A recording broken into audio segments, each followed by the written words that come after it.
Amazon delivery drivers quit all the time. We've been told there is a turnover rate of 150% or more at certain Amazon DSP stations. In this video, we're going to dig into the top 3 reasons most drivers quit within the first month of getting the delivery driver job. The first reason most drivers quit is high performers get punished. Not only are high performing drivers punished, but there is also no incentive to work harder than the man standing next to them. If a driver gets way ahead of schedule or gets done early, they're rewarded with doing what's called a rescue, aka more work from another driver who is most likely running behind or is just letting the clock run and isn't really in a hurry. So they get rewarded with doing their work on top of all the work that they've been doing and trying to go fast. Now, while Amazon DSPs may call this teamwork, we call this a load of crap. Not only is the rescuer taking on 20 plus stops, sometimes multiple packages a stop, but there's also zero compensation for doing so. It's literally just more work on the driver that's trying their hardest and to get done either early or trying to keep their performance indicators high. Now, no wonder that leads to no motivation in the job, because if you're getting punished to work harder and faster than the other driver who's getting paid the same, but then you have to take on their workload, that leads to burnout and resentment in the high-performing workers. Let's talk about the pay, because that's going to be reason number 2 of why most drivers quit this job so quickly. To simply put it, the job just doesn't pay enough. Right now, at the end of the year, at the time of this recording, toward the holiday season, the job pays about $20 an hour, with overtime paid after 40 hours at certain DSPs. If it's a newer DSP, it's probably not going to offer overtime pay. For some, it may sound good for an entry-level job, but we just don't think so. Amazon DSP owners could decrease the turnover rate a lot by incentivizing the rescues mentioned in reason 1. This also rewards the people that work hard and faster than other drivers, as well as it could even be $1 a package. That may be enough to incentivize that, but the base pay simply needs to be at least $25 an hour, we think, especially due to the fact that harder workers are going to be picking up work from people that are just kind of grinding out the clock. Now, the next reason is a big one. The next reason is being pressured for time from the DSP owners, who are tracking everybody from the station, sitting nice and cozy behind a laptop screen. So you're allowed a 30-minute lunch and 2 15-minute breaks. That's what you're allowed to take. Now, if you end up taking your breaks, odds are that DSP person, you could call them the team lead or coordinator probably, maybe not the owner, they're more than likely going to call you and ask you, why are you stopped for more than 5 minutes?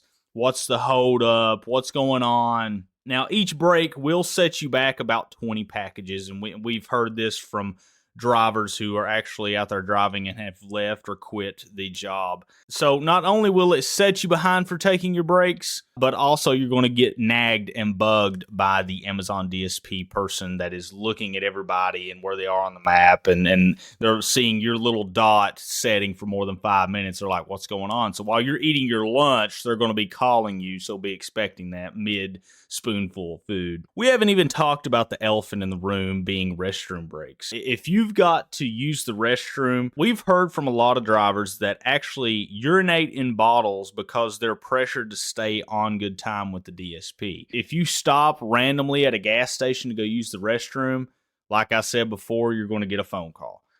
And that's not even taking the 15-minute break. You're just going to get a phone call like, hey, what are you doing at this gas station? And it's like basic human needs. You have to use the restroom, right? So most drivers will urinate in a bottle, unfortunately. I'm sure you've heard about that or have experienced that at some point if you have either worked for a DSP or you have seen Amazon DSP on the news in recent years. Overall, we give this job a D-. Now, if you're looking for an entry-level job until you can get something better, it may be okay, because they will literally hire anybody, because like we said before, there is a 150% turnover rate with working for an Amazon DSP driver. It's a dead-end job. You're more than likely not going to move up, because the way it works is Amazon sells spots at certain stations called Amazon DSP spots, delivery service partners. and you can buy them for $10,000. They'll start you out with 3 vans. You basically are in charge of hiring people to run those vans, right? And you can rent vans. That's how it kind of works. So they will rent like U-Haul vans to expand. But basically, they buy them for $10,000 and they're in charge of getting people in the door. That's how Amazon separates themselves from each individual service delivery partner. So they kind of mitigate the legality of anybody suing Amazon. You would be suing the owner of that DSP. It's kind of like how FedEx works. FedEx kind of works the same way. So this is a good in-between job, I would say. Very, very, very short term, just to keep money coming in. If you've never had a job before, this is good to just pick up and get something on the resume. Maybe do it for a little bit and then look to get something that pays more, or something that they require you to have like 6 months experience. You know, if you're just coming out of high school, this is fine. But we recommend looking elsewhere overall. There's way more reasons, like dog bites, apartments, a lot of packages at one stop.